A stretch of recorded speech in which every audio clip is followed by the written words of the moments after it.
Rawr! Today, I'm going to talk about one of the wackiest anime I've ever seen in my life, but one of the anime that's had the most, long-lasting impacts on me as a person.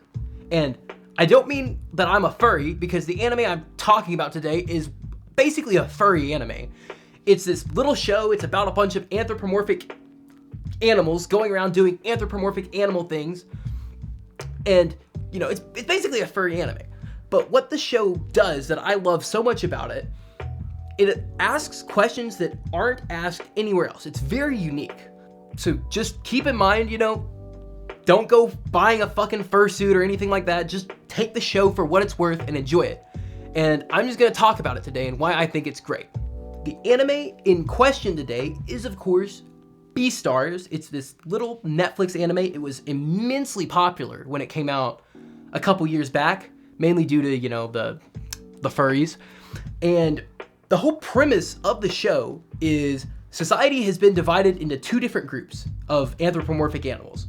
There are the herbivores, who are constantly fearing for their lives from the carnivores, and the carnivores, who are always trying to fucking eat the herbivores or try to suppress their innate desires to eat the herbivores. And somehow these two groups of very different animals have formed this society, and it's just sort of asking, how would this work? Because they're just kind of diametrically opposed. The events of the show mainly occur at Cherryton High School, which is this little high school for anthropomorphic animals, where this big gray wolf named Legoshi is in attendance. And Legoshi, he's this massive stud of a carnivore, but despite his outward appearance and his carnivorous ancestry, he's basically this little sheep in wolf's clothing. He's super non-aggressive. He is very careful not to offend anyone. He basically suppresses his carnivore urges way deep down where the sun's never gonna shine, any good man does. And Legoshi's in this drama club where he's basically the drama club bitch. Everyone tells him what to do. He does lighting, he does sound. He's never on stage himself, but he, does a bunch of stuff for everyone else. On the other hand, the secondary character of the show, his name's Rui, and he's this little red deer. He's this little red deer. And despite his sort of, herbivore background, he exudes a massive carnivore energy. Basically, he's the star of every performance. He's the star actor of the drama club. He bullies a bunch of other characters. He slams the other dudes against walls in a very homoerotic fashion. And he's kind of a cock. But these two characters, Legoshi and Rui, they sort of contrast one another, where you have sort of the carnivore with the herbivore personality and the herbivore with the carnivore personality, and they sort of bounce off each other the whole show. One day, Legoshi is kind of dicking around in the drama club, and Louis comes up to him and, kicks the shit out of him and says, okay, we're gonna go practice on stage sort of secretly so we can get our performance really top notch. So Legoshi is brought along as sort of the guard dog. His job is to sit outside while the other people goof around on the inside. And while he's sitting out there, he sees this little white rabbit skirt by. And, Legoshi, being the wolf that he is, he lets his carnivore urges slip away from him for a second, and he chases down the rabbit and takes a big fat bite out of her, right? Before he can finish the job and eat her, he's interrupted and she kind of, runs away. But within that moment, Legoshi kind of has a flip out moment where he's like, oh fuck, I just kind of almost ate somebody. I didn't think I would ever do something like that. Sort of has a coming to terms with himself, right? The next day, Louis again calls his favorite little bitch, Legoshi, into the office and is like, look, I need you to go pick up some flowers for me from the gardening club. So Legoshi goes to the gardening club to get the flowers, and who does he see there but the rabbit he assaulted the night before? Now, Haru, the rabbit in question, how do I put this? She likes to bang. She's kind of promiscuous. She likes to fuck.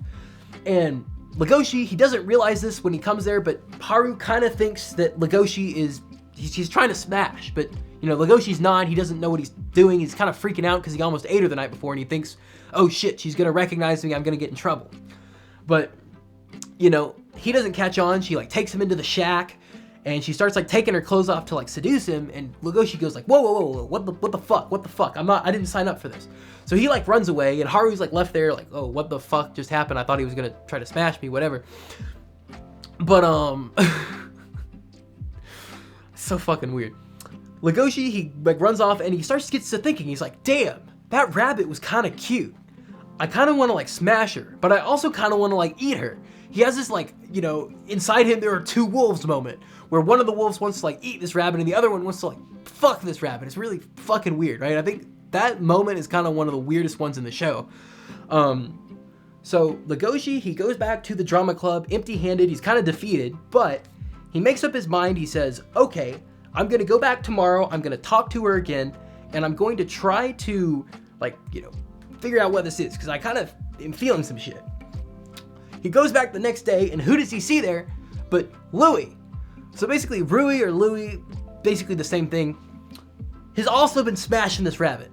So, like, Louis in love with this rabbit, the rabbit's kind of in love with him, and so Legoshi, you know, he starts to kind of piece this together and realizes, oh, fuck. You know, I'm kind of stepping on Louis' toes here, like the, you know, little bitch he is. He starts to, like, back off. He kind of, by chance, runs into the rabbit again later, and he strikes up the courage to ask her out, and they basically go on a date, and they sort of have this blossoming romance. They realize, damn, this is kind of taboo, having, you know, like a rabbit and a wolf being together, but, you know, let's fucking try it. Let's make it work.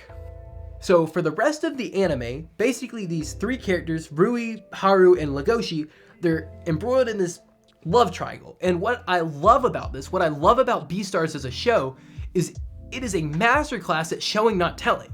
You basically get an entire holistic picture of the whole Beastars world through this triangle between the three characters. You have, you know, an herbivore who wants to be a carnivore who wants to be an herbivore, and an herbivore who kind of doesn't know her place. And through the inner tensions, through the dialogues that these characters have, through how they feel, like how they reveal how they feel about one another, you really see how the society works. You see what's taboo, what's not taboo, how these characters think, what sort of is imposed upon them, how they, you know, what they sort of struggle with.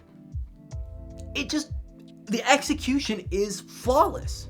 Now, like I said before, the show is weird as balls. Like, it's one of the most unique anime I've ever seen before, mainly because of, you know, the furry shit, but it allows the show to ask questions that aren't raised anywhere else. For example, the whole herbivore-carnivore dynamic, right? By using herbivores and carnivores and sort of applying this, like, nature-esque, like, spin on things, they can basically use the herbivore-carnivore dichotomy as a very open-ended allegory for differences in, like, race and class. They sort of use the carnivores as representing almost like a patriarchy, where they're sort of like, you know, traditionally the powerful and the elite, and the herbivores kind of represent like the matriarchy, or sort of like masculine versus feminine ideals, right? And you have characters like Louis and Legoshi who sort of push back against this sort of dichotomy, and you have, you know, just kind of very open-ended allegories for, you know, just racial tension and, you know, general xenophobia, just very, very general sort of an idea through this, like, furry-ass anime. You watch the show and, you know, the rules are very clearly defined, they're sort of well-established, and you just kind of end up thinking about things that you wouldn't normally think about. I think Beastars has really stood the test of time for me, and one of the reasons for that is it just stays very original in terms of the storytelling. You know, it kind of dances around a lot of different genres. It starts out being a very, like, high school romance-driven type of a story. It's, you know, set in high school. It's a lot of, I guess, drama. And as it progresses, it goes more and more to, like, crime and mystery and sort of, like, almost like a shonen type of, like, hero becoming stronger, particularly into season 2. It just stays very, very good. I cannot recommend it enough.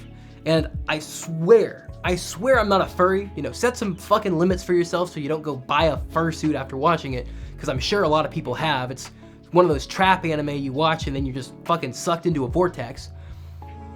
But check it out, because it's really, really good. I cannot recommend it enough. Anyways, thank you so much for watching if you watched up to this point. You know, I talk a lot about anime on this channel, so if you are a person that likes anime or you like Beastars, please consider giving me a subscribe and, you know, comment and like and all that other stuff that helps me out. Please don't become a furry. And look, I make a video every week, so I will see you gamers next week if you watch to this point. So, talk to you later. Bye-bye.